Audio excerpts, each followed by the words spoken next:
Thank you very much for having me. Ladies and gentlemen, this is the ISK Facebook Live Chat, of live stream, if you will, which happens every Friday of the week, just to keep you up to date of what is happening in the real estate sector as far as real estate is concerned. Today, I'm your guest. My name is Morris Omollo. I am a registered and licensed real estate valuer and estate agent. I am also the chairman of the Education and Research Committee, which is a council position in the Institutional Surveyors of Kenya. I'm also in private practice, where I'm a director at Proland Realtors Limited. Today, I have the pleasure to have this live chat with you so that we can discuss what is currently happening in the country, how is it affecting real estate, how is it affecting business, starting from the professionals to new home buyers, to investors, and to all of us in general, and how we are aligning ourselves as we move on with our normal lives past the pandemic. We've received quite a number of questions as regards to the theme of our presentation today, which is property acquisition in Kenya. How do you acquire a property in Kenya, whether it's land, whether it's developed land, under whatever category, residential, commercial, industrial, you call it, whatever you call it. And this also includes even rental. How do you get to acquire your rental space? How do you negotiate with landlords? Currently, how is the current situation panning out for both sides, the landlords and the tenant? We've sampled some of your questions, and my discussion will revolve around these questions, and you are allowed to ask more questions.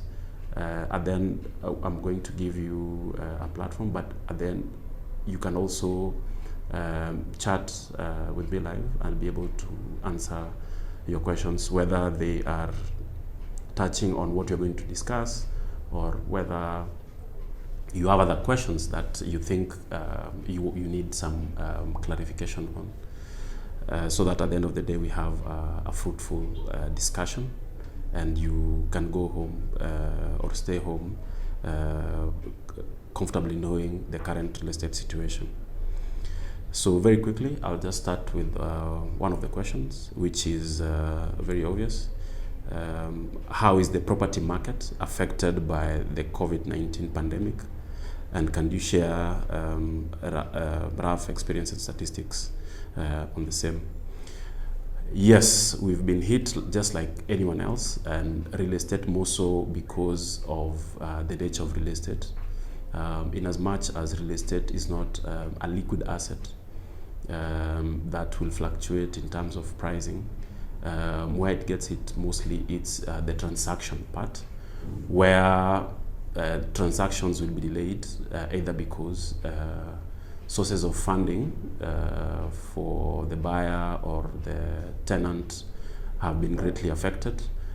We've seen situations where people are now using their savings for survival rather than for investments, especially for new home buyers who wanted to or were targeting to get into real estate, owning their first houses, and so on and so forth. I would just want to make it clear that the pandemic will be here with us for some time. It will come as it is, and it will go away, or we will have to adjust ourselves to it.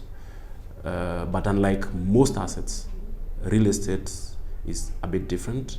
Real estate is not a liquid asset, as I've mentioned, which means it's not easily transferable. And as such, before we see true adjustments, so that we can be able to say that the value or the price of houses or even the rental rates have reduced or increased, there has to be also other underlying factors. And as I've mentioned, at the moment in the short term, the transaction bit will be greatly affected because the players, which is now the buyer and the seller, or the tenant and the landlord, have, are under a unique situation where they're dealing with this pandemic. And so there might be situations where they have to postpone their decision making, or some of them have to put off the decision to get into real estate, which then will mean that if you're a developer and you're putting out houses outside there, you will have fewer buyers. If you are a landlord and you've just finished your house, you'll have fewer inquiries for people wanting to move. And again, of course, with the short-term restrictions that we have, especially in Nairobi, where you can't get out, you can't come in. You can't have somebody from Kisumu coming to be a tenant. And at the same time, if somebody had traveled outside Nairobi and they've been out for the last 3 months and this thing also continues, of course, you have to sit down and discuss that. But overall, outside the transaction element, the value of property will be affected because the pandemic is also taking a hit on our economy. And what does that entail? Because real estate is entangled within the economy. It starts with what are our macro statistics looking like? What are the projections for our economic growth, employment rates, okay? And of course, it's obvious that the current situation, we see a lot of layoffs, we see a lot of people being, advised to go on an unpaid leave, or your salary or income is significantly reduced to levels of, as low as 20%. So if you are earning $1 million shillings and you had mortgages and all that, and your salary is reduced up to 20%, then you'll be doing 200. If you are earning 10,000 shillings as the minimum wage, then your salary comes down to 2,000. Of course, I'm taking the two extremes incomes so that we are all on the same page. The person who earns the minimum wage has a house somewhere that he has to pay rent for, not necessarily or to own it, but just to occupy and stay there. And what is now his priority, okay, when his rent when his salary or income has been greatly reduced. And again, outside employment, and employment also includes self-employment or people in business. Because if you've closed down, then that means that you're not getting more income, and that means that now you're not able to do some of these real estate investments. When it comes to the economic growth, it has been projected. I think right now we are going towards below 2%. So if it goes even further and this thing goes on like this without any measures to cushion the economy, then of course we'll be greatly affected. The restrictions that have been put for flights so that we don't have any visitors coming in will greatly affect the hospitality sector, which of course has also been crippled almost to the levels of, they are at 10% operation, if not at zero operation. And you see it has a trickle-down effect because the hospitality also supports other parts of the economy. So when that starts coming down, then again also we look at the financial markets. We look at how would developers want to finance their projects. They definitely go to banks. So how are banks treating especially new mortgages, new construction finance. Okay, we understand that government through the Central Bank of Kenya has put measures and of course advised banks not to penalize defaulters, and also not, to restructure loans. And we've seen several banks doing all that, from the Standard Chartered, Equity, KCB, National Bank, and all of them are announcing that they have been able to restructure, and nobody's talking about new mortgages, new construction loans. So right now, if you are at the point where now you're ready to go for your financing, chances are high that you will get a harder time getting construction finance or a mortgage as compared to before the pandemic, which then means that the developer will not get any income because he's not going to be able to sell his property. Meaning that if you are an investor who's put up a block of flats somewhere, or you've put up a retail outlet somewhere, then it means that you're not able to get tenants. And then, depending, as it cascades down to now the real estate market itself taking a hit from the economy, and then now the trickle-down effect. Real estate as a whole has different categories. We have the residential, which everybody is familiar with, and within residential we have the high end, the middle, and the low end, which are affected differently at this current situation. We have commercial. Under commercial we have offices, we have retail centers, which is basically your malls, the Junction Mall, the Two Rivers Mall, Theatre City, and all that. So how are they affected? Okay, we have a lot of restriction of movement.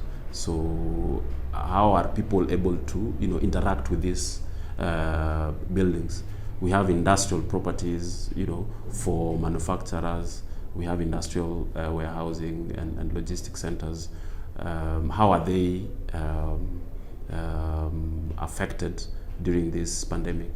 And even special properties like churches, hospitals, where they've leased spaces, and we've seen a lot of them leasing space and their business being affected.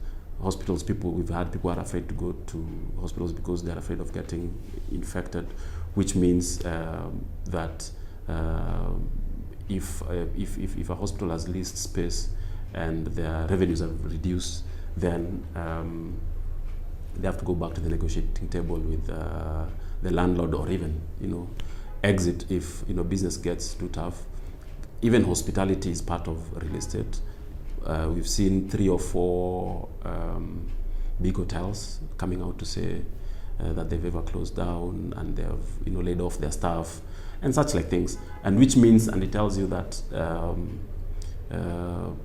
at the end of the day, outside the human interaction, the property will definitely be affected negatively. When it comes to the offices, okay, right now people are doing social distancing. Okay, so we might have two forms of and even past the pandemic, because right now people are thinking of working from home, working remotely, and avoiding working spaces. Before the pandemic, people were moving towards open plan offices. Okay, and open plan offices is basically where you have a big space and you don't have significant partitioning, and you have 10 to 15 to even 20 people within workstations in a hall, separated maybe by by their desks, but not necessarily having individual offices, and it had been generally accepted. But with this pandemic, that means that will change. And assuming that we don't get a vaccine that eliminates it, and we have to live with it, and we have to go back to work, which means that office occupants will have to contend with reducing their space usage, encouraging the employees to work from home, getting into digital platforms, to be able to execute or implement the working remotely, which leaves us or leaves the landlord with two options. Okay, actually now they're not the landlord but the tenant, because you are a position where the current space that you have, you either allow your staff to work remotely if you're able to, but if you are in an industry where you need your employees to come to work, then that means that you have to get more space. So this pandemic does not necessarily mean that people will run away from offices. But however, people will be looking out for better deals, which means that they'll be pushing the landlords to reduce their rental rates or to have flexible payment terms, and especially when you're getting into the initial, when you're getting into leasing the space from the onset. So some of the factors, which were there initially, 3-month deposit, 3 months rent, and such like things, might have to be a bit more flexible, because if you need more space so that you can accommodate the same number of employees, but considering that now you have to space them at 1.5 meters apart, then that is what you'll have to go for. But that means that your business must be really either doing well, or it has bounced back, or you are in one of these new businesses that have come up with this pandemic, which requires you to need more space. Or if you have your current space, then if there is more available space, then you'll be looking for room to expand, so that you're able to accommodate the same number of staff, but at a larger scale. When it comes to retail space, now this is where it's a bit tricky, because both the retailers and the retailers who are the tenants and the landlords will have to have a conversation, because the current restrictions, and which I think will still go on, people will be avoiding places that are crowded. And the concept around retail malls and retail centers is you want to get in as much foot traffic as possible into your establishment, so that this foot traffic can translate to people who will buy from the tenants, okay? And which means that your shopping basket, the value of your shopping basket would be higher.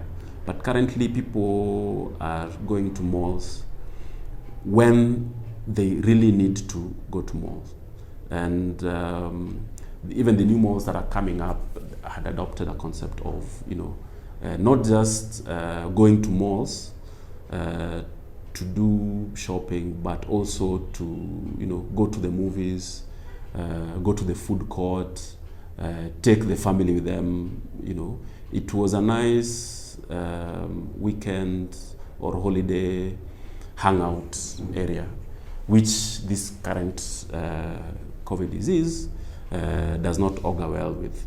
So definitely you will see a big reduction in the number of foot traffic going to retail malls, which will put a lot of pressure into the revenues of the retailers, who in turn will have to put pressure on management or the landlord to be able to either negotiate a flexible term to pay the rents, or to reduce the rent, or if business is so bad, to be able to exit leases, which normally in Kenya are 6 years, and if they're registered, usually it doesn't have an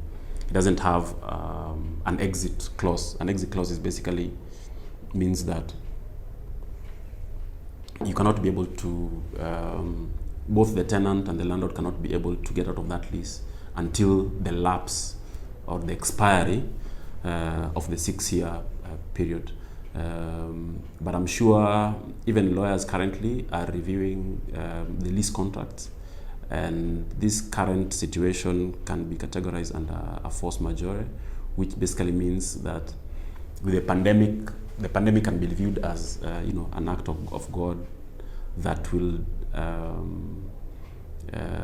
can be, they can activate that clause. So it's something that we are keenly watching to see how it will translate. And also just talking about the retail centers and the retail shopping malls, which also now, if you combine it with offices, the biggest also change has been in terms of the role of the security guards and the security companies, because initially, you remember when we had the issue of Al-Shabaab, the security incidences that we had back then. Of course, the first point of call was the security guards, who had those scanners. So as you enter, they would scan you and all that. But with this current pandemic, you see what has come out is that they have now to use a thermal gun to take your temperature. Okay. Whatever they do with that information, I don't think people have been able to get past that, because if they find that you are above that, then what happens? Do they kick you out? Do they chase you? Or do they call a doctor? Is there a doctor on call? But you have to go through that, and that has now greatly changed, and it might be something that will be with us moving forward, which then means that you need either more security to man these facilities, which means that service charge might increase, considering that now you might need more security. You might need to buy either the establishment or the security company might have to buy the thermal guns, the PPEs, which of course don't come cheap. Okay, just to tie up that, our next question is almost similar to that, is where do you see Kenya property market post-COVID-19? I think the property market is here to stay. People still need houses. Housing is a basic need. So whatever the case, whether it's a pandemic, whatever effects, whether it takes a year or two, people will still need houses to live in. To drive the economy, all businesses, and a majority of the businesses have to be housed somewhere. And this majority, whether it's 50% or 60 or 70%, outside the ones working outside the online platforms, you need an office space somewhere. So definitely the demand will still be there, although it will be a bit slower. People will be looking at prospective tenants, for example, if you're talking about retail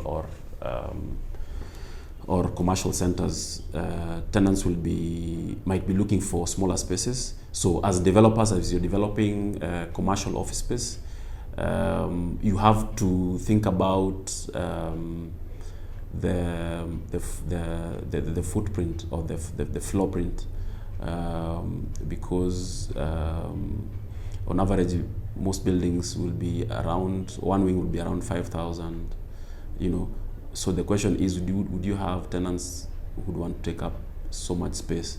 Would you want to create smaller spaces for smaller businesses, or people who have, downsized, or people who want to, incorporate remote working? So you also have to consider that. When it comes to retail, I've discussed that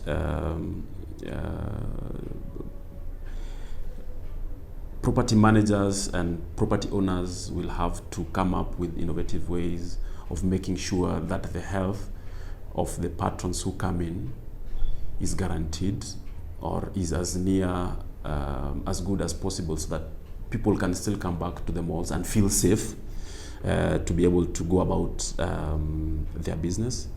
When it comes to industrial property, the way, and industrial, I'm talking about the warehouses and logistics.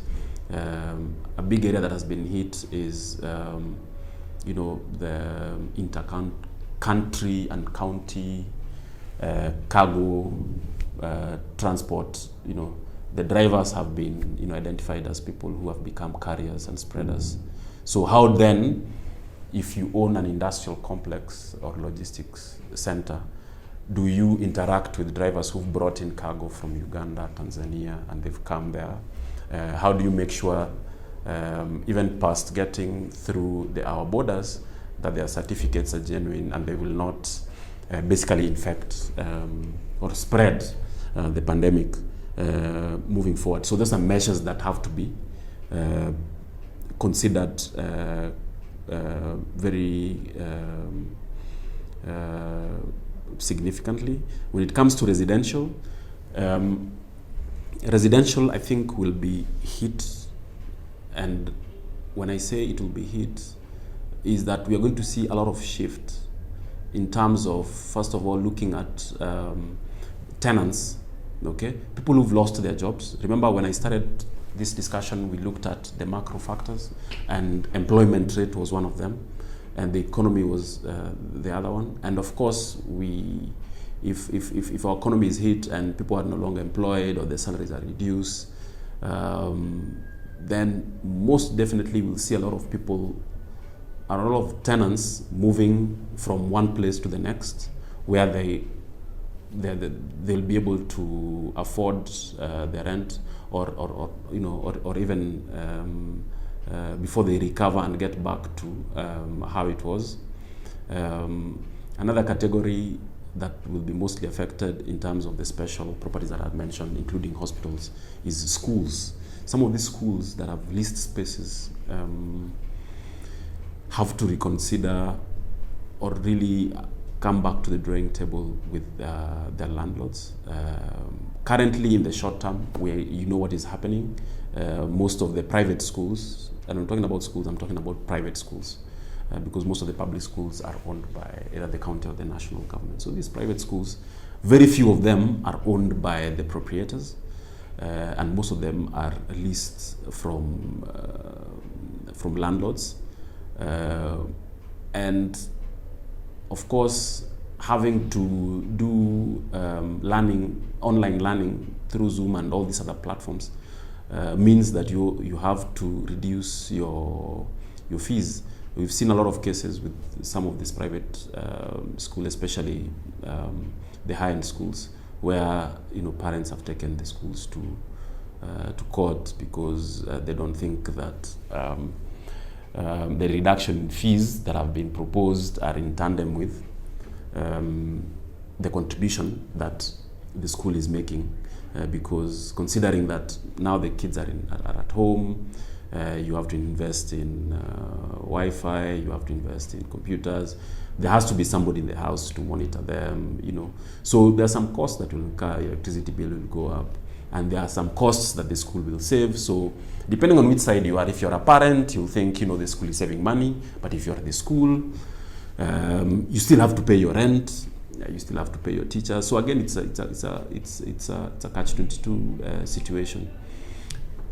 The number of students that will be allowed post the pandemic also has to be reviewed, because most of private schools will have, I think, a maximum of 25. Public schools, I know, will go up to 60. But that will have to rely really on, what government policy will dictate at that moment. But when it comes to private, a class of 25 to 30 has to be, the size of the class also now will have to matter, because the desks will have to be, of course, be put apart. So which means that you might have to reduce, depending on the size of the class, you might have to reduce or split one class that had maybe 30 into 15, which means that if you need more space, then can the current facility hold it? Are people able to pay more school fees so that you are able to take care of the additional rent for you to accommodate people within a space that is safe, and the students and their parents feel safe? So you see the effect of COVID cuts across, and it's here with us. It's already being felt. Okay, when it comes to residential buyers, Most people have postponed decisions to buy property, mostly sometimes because some banks are not giving, or have put up more stringent measures to give new mortgage facilities or new construction finance facility. So until that time when the banks have come up with measure or something like a risk matrix to be able to allow people to come in and take loans and buy houses. If you had saving, as I've mentioned, you might want to rethink whether you still want to buy that house or you want to have liquid cash just in case this pandemic goes beyond 2, 3, or 4 years. And also because you don't know, it can get anyone. And of course, the effect, as if you have an underlying, disease or problem, health issue, which means that you have to be liquid, you must have some money, or your insurance has to be up to date. So you'll see a lot of people will have to postpone decisions to buy or even lease more space. So we have to be able to come up with products, especially as professionals, which will be endearing to both the landlords and the tenants, to buyers and sellers alike.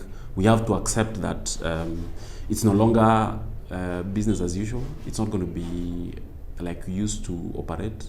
We have to come up with new and innovative ways to encourage banks to be able to finance projects, to encourage people to still come, instead of postponing that decision, to come buy property, to encourage people that we've put enough safe measures in our retail centers, so you are able to visit and buy from that retail tenant, who in turn can be able to pay rent. I think I've discussed a lot about COVID and its effect and post effect. So I want to get into another question that was asked. But feel free to just ask more questions if you feel that there is you need more clarification, you need more a further comment to a specific aspect that is directly or indirectly affecting you. So there's somebody who asked if there is a professional way of regulating industry players, which is a very important question. And because real estate has a lot of players in it, some of who are investors, some of who are professionals like myself, some of who are somewhere in the supply chain of construction materials and all those things. So when it comes to professionals, we're looking at the whole chain, from the people who design, the people who come up with the concept, to the people who design the concept, to the people who design the concept, who basically are the architects, to the people who implement, the engineers, the contractors, and then the people who come and assess, the building surveyors, and all those, they fall under one place. Luckily, in Kenya, I think most of the professionals are in professional bodies. In countries like India, this is when they are coming up with professional associations within industries. Like, for example, we have the Institution of Surveyors of Kenya that has valuers. India doesn't have the same. So we are far in terms of having regulated professionals in this country, more specifically the real estate professionals.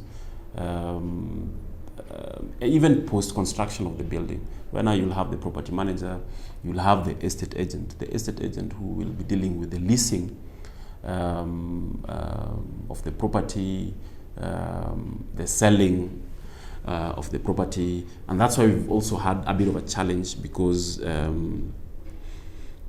are people who've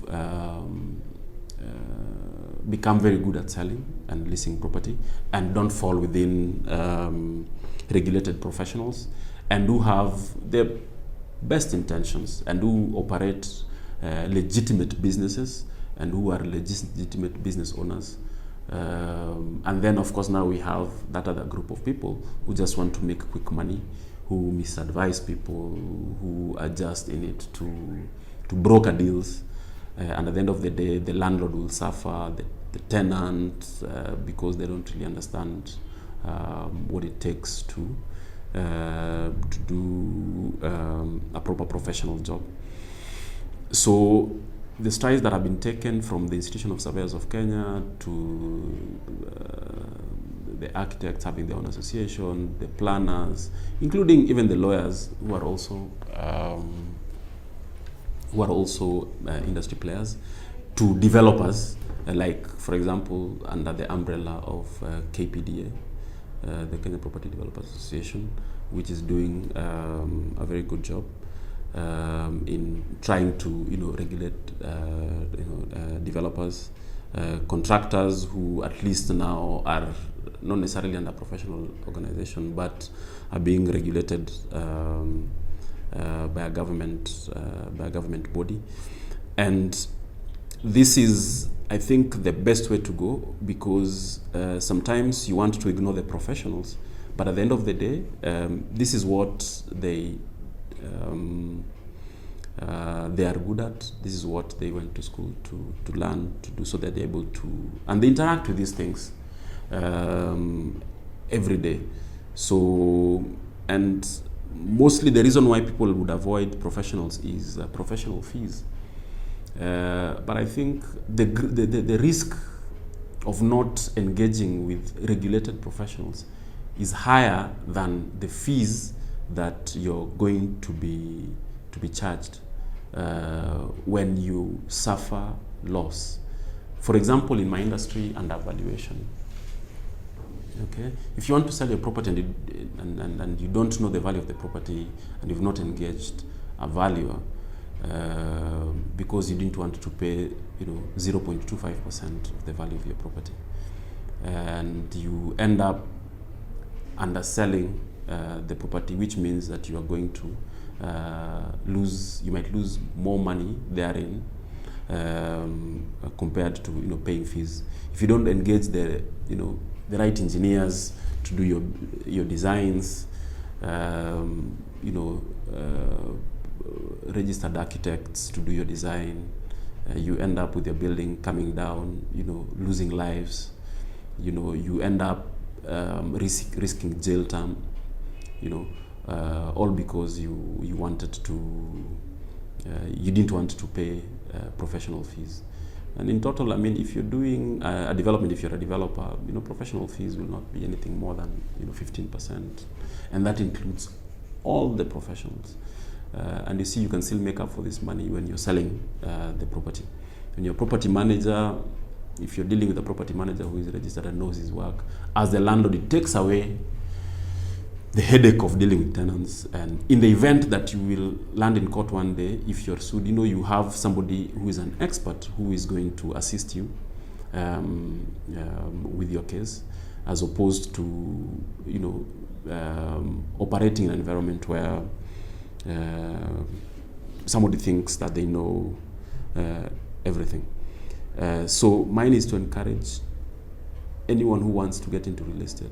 If you want to buy that first house, if you want to, buy land somewhere in Kitengela, Kajiado, and subdivide to sell, please engage professional planners, engage professional and registered surveyors, engage registered estate agents, legitimate people who will assist you through the process. And the good thing about professionals is basically because in the event that you have or you suffer loss, you can always have somewhere to go and report. Okay? If something happens, you know that, for example, you can go to the Institution of Surveyors of Kenya. You know, if you're dealing with a lawyer, you can go to LSK. If you're dealing with architects, you can go to AAK, as opposed to somebody who, if he disappears, then you are left at a loss. So feel encouraged to, as much as possible, to deal with regulated industry players. And it's very easy to know. And nowadays, I mean, you just go, and if you're dealing with a firm or an individual, ask them for their licenses, their numbers, Google them, find out which professional organization do they belong to, so that, it makes your work easy. But if somebody is on their own, doing their own things, then the risk multiplies more than tenfold. Okay? So we go back to our questions, and the next one is a very interesting one, which is what are the factors to consider as a property owner when you're looking for a property developer? So you're looking for a property developer, whether it's a contractor or you are looking for somebody to partner with, or you're looking to enter into an arrangement with somebody who is developing a property, and you want to come in and buy the property, and they've told you, we have this property that is going to be sold off plan, which some time back was very popular, until we have very unfortunate events in this country by either unscrupulous developers or people who didn't engage with professionals, and who underestimated the cost of construction, which then meant that their pricing of the real estate was wrong, which then, of course, cascades down to you cannot be able to complete the project because it's a loss.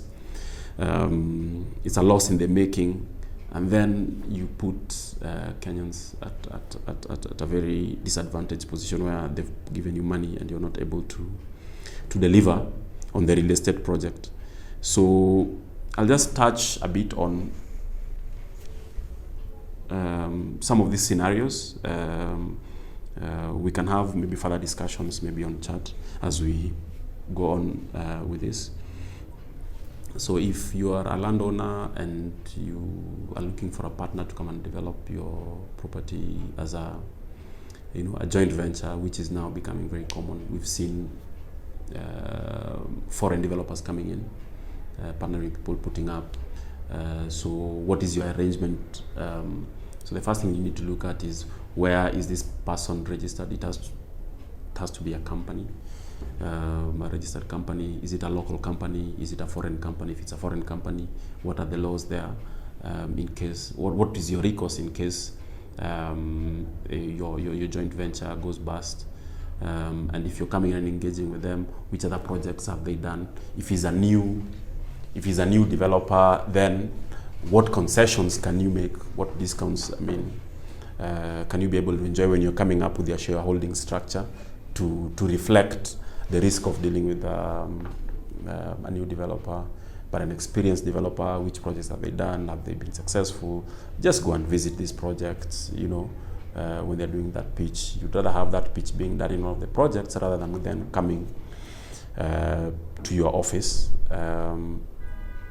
so that you understand and see the quality of work. Because at the end of the day also, if a developer comes and develops something that is very low quality, that cannot be sold, then of course you also, as a shareholder in the joint venture, you will lose. There are various scenarios you can come into the joint venture. You can decide to have it risk-free, where you are compensated the value of your land plus a compound interest that is fixed, or you can decide to participate and in the risk of it, so that now you are a 50-50 partner in it.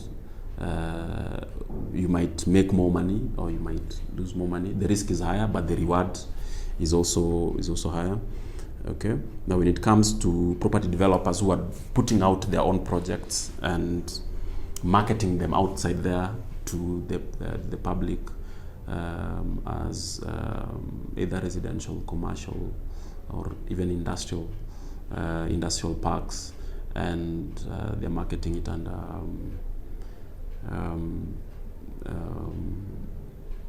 pre-sale or pre-lets or off-plan sales or and all that. So you really have to be careful. You have to do your due diligence on the developer, and the diligence cuts across the project itself. Have they been able to acquire that real estate or that piece of land that they want to put the development on? Because sometimes some of these guys immediately they put down a down payment of 30%. The title has not even transferred to them. They've already started selling the plots or the houses, which is allowed anyway, and it's okay. It's only that now the risk is even higher for the buyer because you never know. Maybe something can happen and the developer might not be able to top up the other 70%, which then means that the original owner will come back for their land or demand more, and it will come and affect you. And we've seen this happen before. Again, even we've seen seasoned developers who have also gone down, and basically because maybe they did too many projects at the same time, which meant that whatever little they got from one project, they put in another project. And then before even starting or, one project, they've moved to the next. So you find that they're doing 2 to 3 projects. Rule of thumb, I mean, depending on the financial capacity of the developer, if somebody is doing more than 3 projects at the same time, then they really have to have a very good financial muscle. If not, then you have to be very careful with that, because mostly somebody will do one project before they go on to the next project, which could be a bit slow, yes. But looking at the risks that are involved, you don't want to be in a situation where your money has been tied, you are promised delivery of the project 5 years ago, and still your project is shell and core. You're not able to go in, you're not able to go.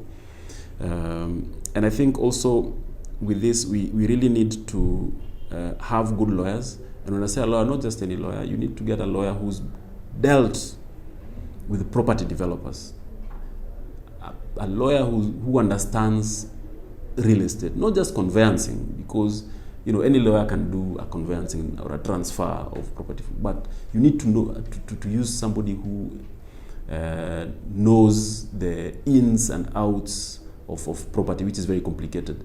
And most of the time, if you come to a good estate agent or if you come to a good valuer, they would know some of these lawyers because we interact with them on a day-to-day basis.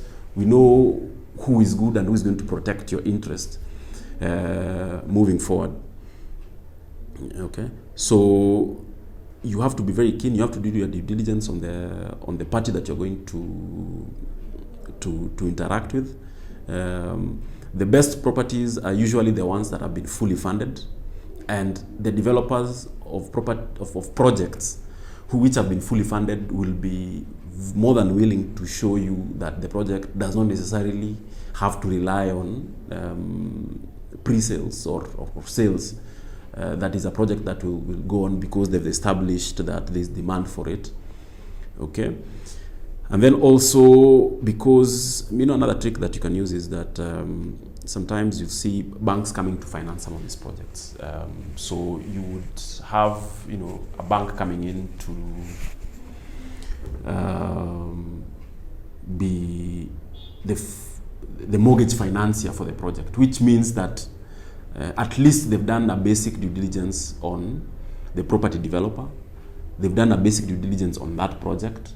At least they know that the project especially for the investment buyers, would be a profitable venture. So you see, another party has done a due diligence on your behalf. But there's some projects that have not partnered with any banks.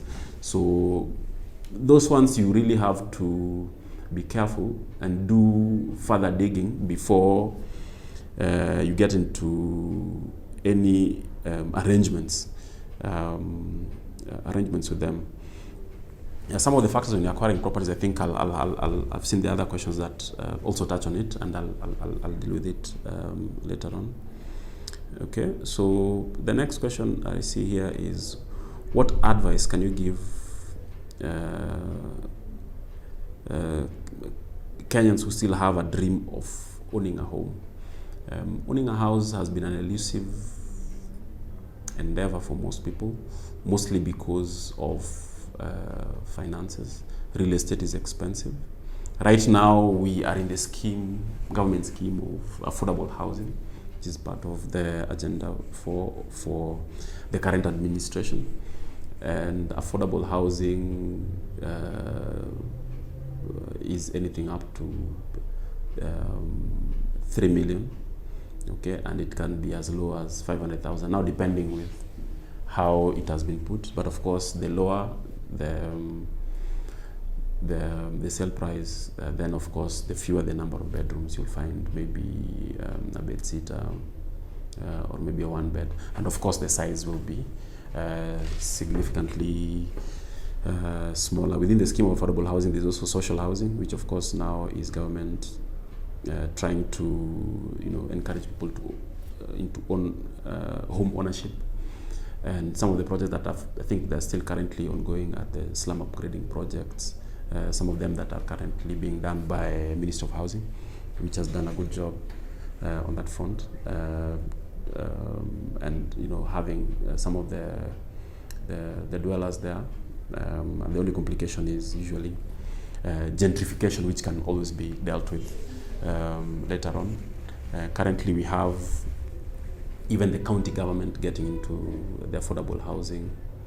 And I think if these projects are successful, either within this administration or the next, then it would be a very good starting point for first-time home buyers. So just be keen, look out for announcement from government. You can visit the Boma Yangu website and just see what is there, what is on offer.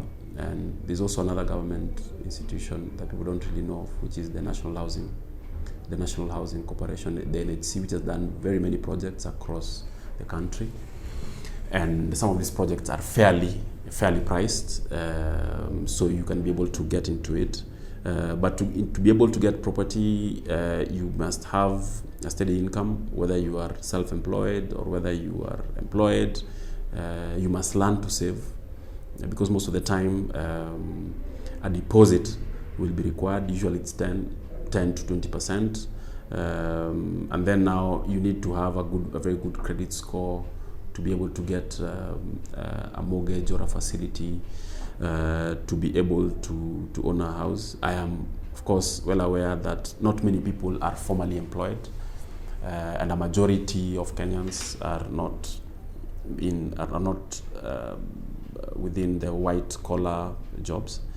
But even so, within your there are people who have come up into groups, chamas, investment groups, and they've done a lot. I know of a Boda group that, with a weekly contribution of 100 shillings, after so many years, they've been able to do their own project and to do their own, how to be able to own a house.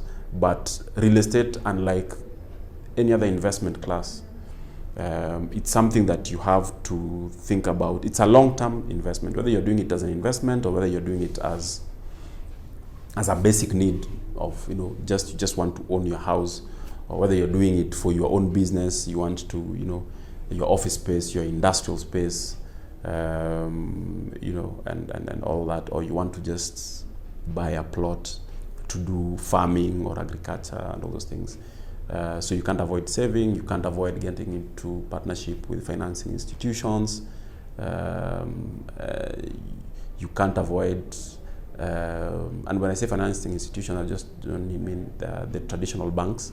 We also have SACCOs, and SACCOs have also done a lot, and especially registered SACCOs. You have to be very careful which SACCOs you get into and save your money with, okay? And just be careful outside here. Again, as I mentioned, any developer SACCO who is doing 5 to 6 or 7 projects and they can't really back it up with a solid plan, then you have to be very careful, because most of the time is 1 or 2 projects will fail. Another thing is getting into very ambitious projects where you're sold, or where some people are selling serviced plots, and serviced plots with a future value. Okay, there are serviced plots that are properly priced and which would be advisable for you to buy if you want to one day build your own house, depending on where you want to go. And then there are serviced plots which are priced at a future price, which means that they have to do other things for it to get to that value. For example, there's a promise of a golf course which has not been done. For example, there's a promise of a recreational center, you know, all these things, a sports facility, and there is no plan of how it's going to be implemented. So you have to be very careful, because the danger of doing that is that you'll buy a quarter or an eighth of an acre for 5 million, and 5 years down the line, after that has been put, then the value will not appreciate, okay? Because the plot was sold to you at a future value. So as these things are being developed or implemented, there's going to be value addition for your plot to appreciate in value, then you see very little will change, okay? And that means that you're not getting a very good deal. So again, that's why you also have to bring in a professional, in this case a valuer, who will advise you and tell you that yes, this is a fair price for this plot, this is a fair price for this house, this is a fair price for this. Of course, some of the developers will market their properties and telling you that if you buy it now, it will be this price. When you come back later, we'll have adjusted. So the best person usually is an independent party who is the valuer, because the person who is selling is not independent. That's something that people have to put at the back of their minds. The person who's selling you the house, the developer, is not independent because they really need to sell and offload. So they can tell you anything. So you need to step out and get somebody who is not directly involved with that project. Let him come and do an assessment of that project so that you're able to get value for money. And this cuts across whether you're leasing or renting a house or leasing an office. How do you negotiate with the landlord and all those and all those things. So home ownership is a journey that somebody has to put in a lot of financial discipline, but it's very possible. And start small. If you're a young person between the age of 18 to 40, concentrate on investment properties. When I say investment property, look at what are the possibility of this particular property appreciating in value. How much rent am I able to achieve? And you can do comparisons around, okay? You building a house in the middle of Kitengela somewhere for 20 million, or you buying an apartment in Kilimani for the same price, whereas you are able to get 150,000 rent per month, and where the house that you're going to construct will barely get you to 50,000 shillings, you know, so that as you begin your journey of property, your first property will convert and get you your second property and your third property, and in between or to the end you can be able to get your retirement house, your retirement home. In between there you are able to also venture into other real estate asset classes. If you're just starting with home ownership or a house, you can get into commercial. And you see now, as you grow your portfolio, again with proper advice from a real estate professional. I'd also just want to take you through the journey of property acquisition. That process. What does it take? How do you get to buy property? The Institution of Surveyors of Kenya has been able to do or come up with some publications that gives a lot of insight into some of these things, and especially in real estate. Outside this is a book called a guidebook on the procedures and processes of land administration in Kenya. This guidebook it summarizes this process from public to private land. How do you convert public to private land? How does somebody go through acquisition of property? And it talks a lot, and it's very well summarized and all that. So if you are a buyer, the different, you could be buying a plot somewhere that is agricultural property. You could be buying a commercial office somewhere which is under urban. Okay, so there are very things that come into play, but I'll just try and concentrate on what cuts across all asset classes, what cuts across all forms of ownership,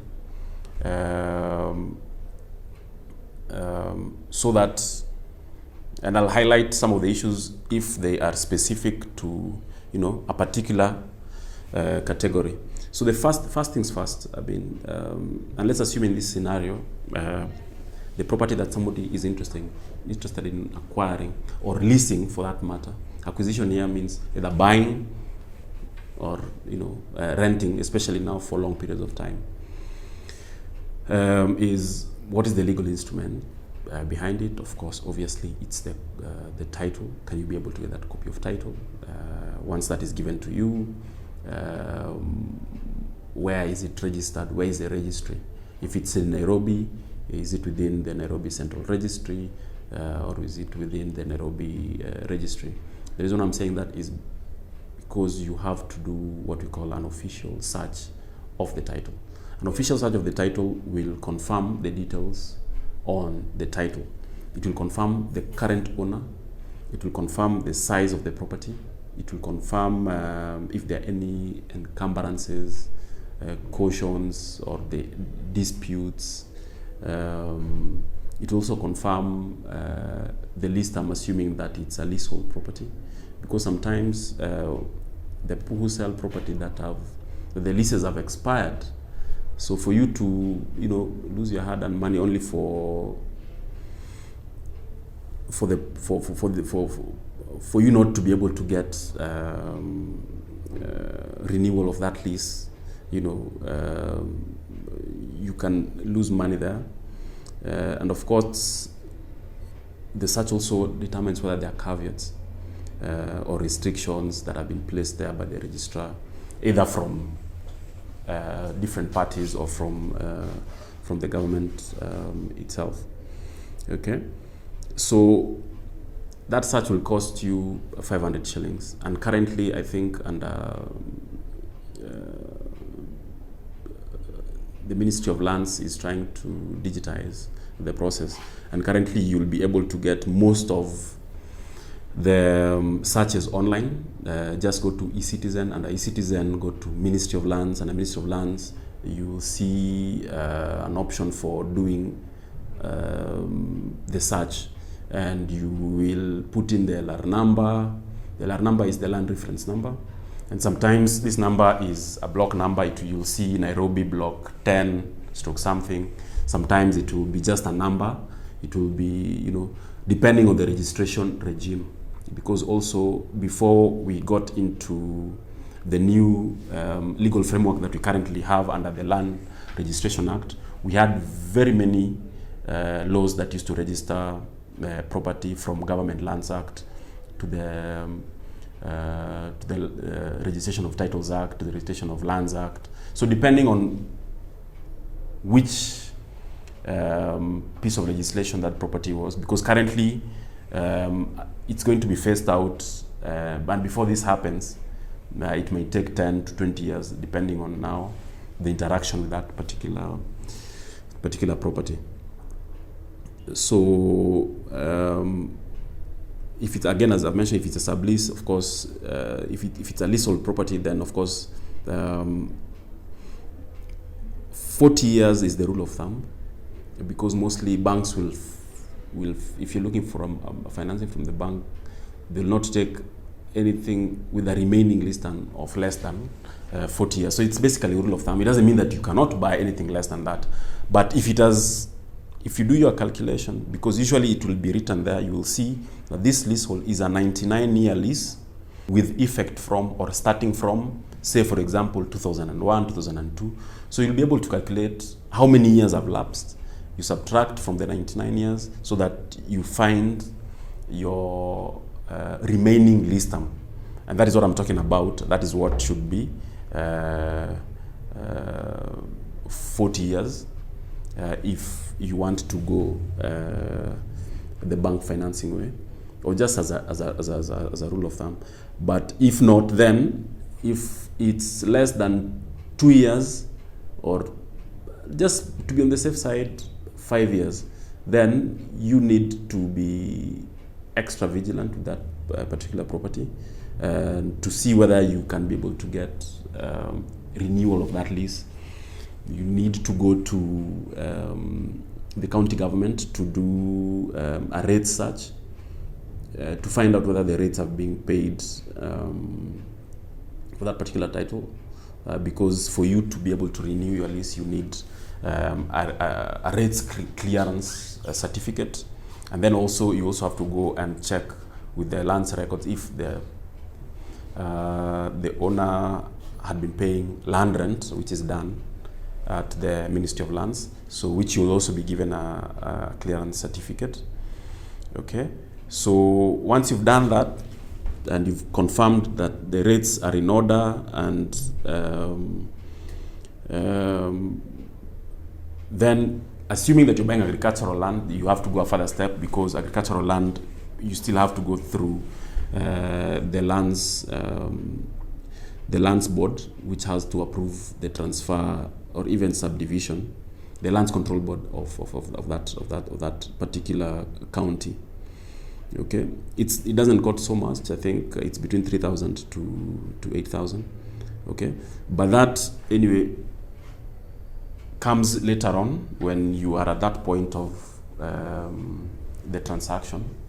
Okay, another important document that people don't know about is survey map. A survey map is very critical. Survey maps are drawn by surveyors, and they mark out the boundaries of the property that you want to acquire.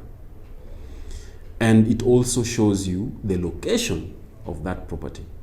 And this is very important because as we know, outside there are so many people who are they are unscrupulous businessmen who would want to swindle you out of your hard-earned money, and who would come, give you fake titles, and most of the time they forget about the survey map. And the reason I'm saying this is because they might be able to forge the title, and chances are very high that sometimes they forget, or they're not able to forge the survey. So the number on the title has to be the same as the number on the survey plan, and you can be assisted with a registered surveyor or a valuer who are trained to identify property. We have two classes of maps that are commonly used currently during registration process. There is the registry index map that shows a larger area and different properties It's usually, when you go and get it, it's usually blue in color. And then we have the FR, which is usually for a specific property. So it's the difference between these two is basically an FR is for one plot mostly, but sometimes you'll find an entire estate has had an FR map, and it has and its boundaries are more accurate and more determined than the registry index map. The registry map will just show you the general boundaries, but of course the Survey of Kenya will not take any responsibility as to where the exact boundaries are. So if you're buying a property that is of considerable value, then it's advisable to get the services of a registered surveyor to come and do what we call to determine the boundaries for you. Okay, and sometimes if the survey plan has not been updated, there is another special map which is done by registered surveyors, especially when a piece of land has been subdivided, and it's called a mutation map.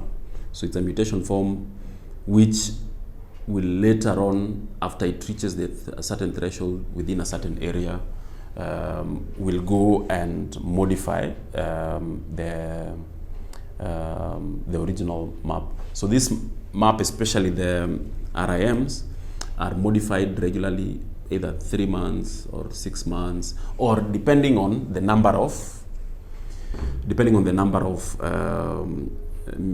subdivisions that are occurring in a place. So somewhere like Kajiado, Kitengela, we're talking about Nairobi, where we have a very high activity of subdivisions, you'll have more frequent amendment of the RIM. But if not, then the mutation forms are still valid because they are done by our registered surveyors. So once you have this, it's very important for you to visit that site.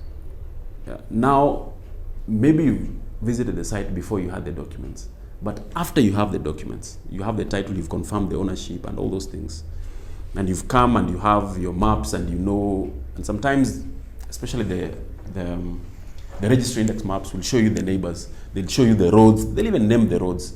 So, and if you're not able to do that on your own, if it becomes complex, because sometimes it is complex, you can get a registered surveyor or a registered valuer or a registered estate agent to use the map to take you to site, to just confirm that this land exists and the records are accurate. Sometimes we've seen situations where there is a clerical error.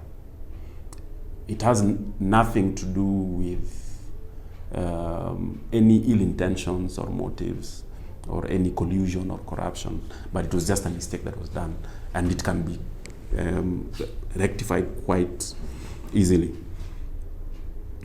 So just to confirm that it's there and looking at it, and then just confirming that if you're going to buy it and that's where you're going to live, if you're buying a house, then you actually like the place. And another thing is, I don't know how that works with the current situation of social distancing, but if you're buying property, it's just good to know who are going to be your neighbors, or who the neighbors are there. It's good to talk to, especially where it's well settled. Yeah, talk to neighbors. You know, find out what are the issues within that area. Find out if the current owner of whatever you're interested in is known. You know, all those things. If you want to lease an office space, talk to other tenants, okay? If you want to buy office space, if you want to buy an apartment, okay?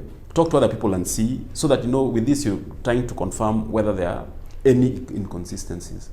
And they will come up. So these inconsistencies, if they're not explained, then you know that there's a problem. There's a problem somewhere, and then you keep off from that.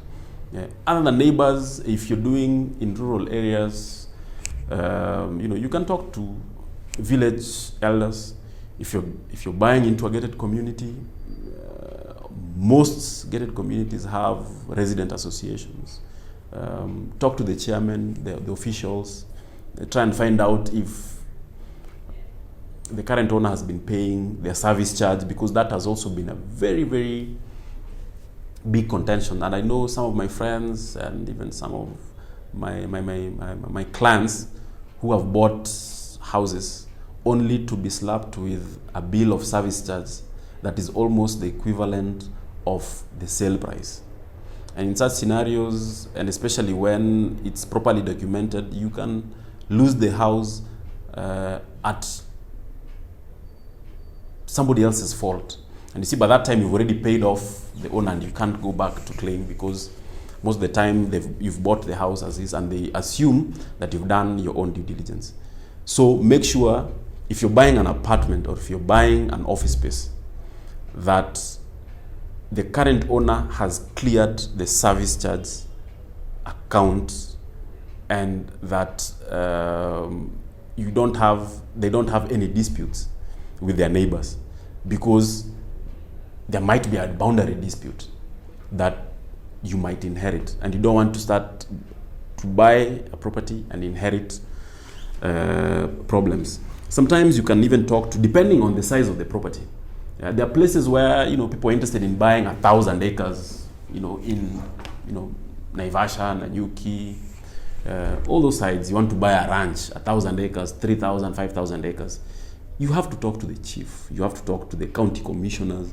You have to talk to the area representative MCAs, because definitely that piece of land definitely will be known, and it might have issues. And you've seen a lot of people coming up to claim such parcels of land to being ancestral. So you don't want to get into something and inherit a problem that is not yours, and get into now other arrangements that you have to cede some of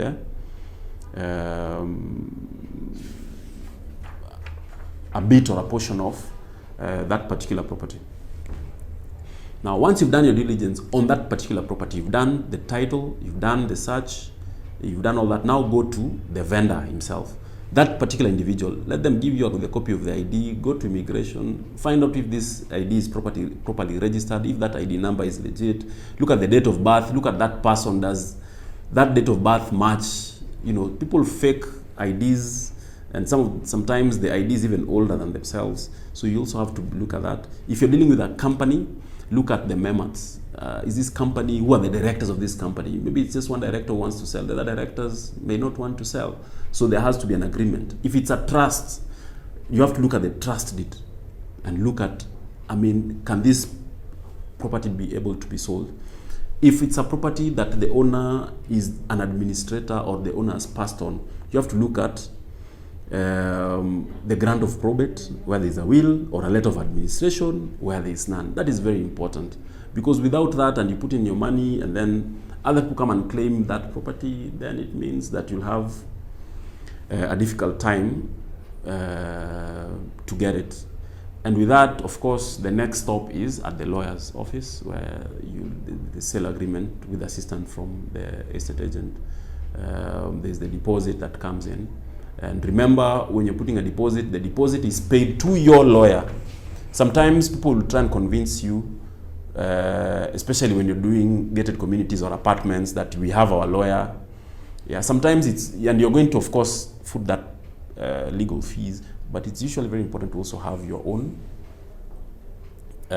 lawyer. Yes, you're going to pay, you might be paying double. Okay, so if you're paying money, pay it through your lawyer, put it in the lawyer's account, let the lawyer. And again, it goes back to, you have to get a legit lawyer who, of course, will not now run away with the amount, with your money. Okay, and also have to consider that over and above the sale price, if you're buying in urban areas, there's a tax for it, and the rate is 4% in urban areas, and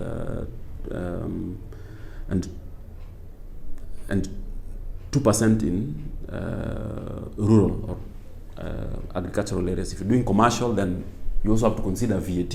When you're buying office space and you're told that the office price is 12,000 per square foot, you have to ask whether that is inclusive of VAT or not, because most of the time it's not inclusive of VAT, and that becomes an additional cost to you. The other things that maybe I know we have to get into detail, but I think as far as that is concerned, I'll want to leave it there. If you have any further questions, then we are able to do the live chat, and I'll be able to answer any other questions that come into it. Finally, there's somebody who asked that sometimes there's a general feeling that in some instances, properties are overrated or overvalued. So what dictates the value of property in a given piece of land? This is an age-old question, and this question sometimes, of course, people feel that the value of the property, of their own property, is higher than, or sometimes the value that is reported. But I want to believe that most valuers who do valuations are well-trained valuers, and if you're dealing with somebody who is well-trained, somebody who is part of the Institution of Surveyors of Kenya, somebody who's been registered by the Valuers Registration Board, so chances are high that the valuation that would have been done there. What sometimes people don't understand is that there are a lot of transactions that happen, and especially if the economy is doing so well, the fundamentals have made the demand on real estate to go up, which then means that the value of the property, whether the valuer likes it or not, or whether the seller likes it or not, the value will definitely increase. Sometimes it's not a macro factor, sometimes it's a micro factor, because a group of people have come and they have cramped in a given place, and some of these places, I don't want to mention them. So which means that, and they pay double the value of the, so does that mean that because it's a transaction, that is a comparable for valuation? There's a lot of debate going on through it, but at the end of the day, sometimes when we have situations like this, we get a correction in the market, and you're going to see a lot of changes in property values around, not necessarily property values, but asking prices of properties on sale. Because sometimes property developers or owners or people who subdivide plots want to, overprice these things, okay, and make super profits. But with situations like this, downturns of economies and special situations like a pandemic like this, where now we are forced to think twice before we enter this property, we're going to see the market correcting itself. Whether that means that some of the properties, the value will come down, whether this means that some of the properties, the value will go up, we are yet to see that, and we'll see a lot of that happening, so that it will come down to balance where you're making reasonable profits as a developer, you're making reasonable rental income as a tenant, without necessarily overcharging a tenant, or overpricing your property. But usually, if you're going to buy a property and you've been given a price, never take that price as the Bible truth. Because sometimes that's what happens. Somebody comes and they tell you, my property is 10 million. And then you give the 10 million, only to realize that that property was 5 million. But because you don't want to sell it at a loss, now you'll have to suffer with it until it appreciates the value of 10 million. But had you gotten a valuer before then, you would have known that, yes, in as much as this person is selling this thing at 20 million or 10 million, after it has been assessed by a valuer, it's half that price. So now it's up to you to make that decision, because you are allowed to buy, whether it's overpriced or not. You can decide, you know what, yes, it has been overpriced. Yes, the value has told me it's this property is is less than 50% of the selling price, but I have made that conscious decision to buy it notwithstanding. Then you see, now that's up to you. So what we give you is, we give you our report and tell you this is what it is. And we advise, so it's up to you to take advice or not. But it's better to take that decision from a knowledge point of view rather than from an ignorance point of view. And most of the people who are crying outside, they are people who bought into these things and who are suffering. These are people who ignored a professional somewhere. So they only appear to complain after the deed has happened, after they've suffered for so long in silence. Now you'll see them doing press conferences, coming out saying, we were duped, these guys, you have to use professionals as you're getting into real estate. And that's my biggest message in this live Facebook chat, because our theme is property acquisition. When you think about property acquisition, please use professionals. Otherwise, you'll have yourself to blame. I want to take this opportunity to just inform you that you can be able to share your comments of this live video chat outside Facebook through an email to the ISK Secretariat. This email is info@isk.or.ke. You can also visit the website www.isk.or.ke, or alternatively you can WhatsApp. The number is 0724 929737. Please use that number for WhatsApp messages only, and refrain yourself to relevant questions about this particular discussion that you're having. I've been your guest today. My name is Morris Omollo, the chairman of Education and Research Committee, Institution of Surveyors of Kenya, and also a director at Proland Realtors Limited. Thank you very much.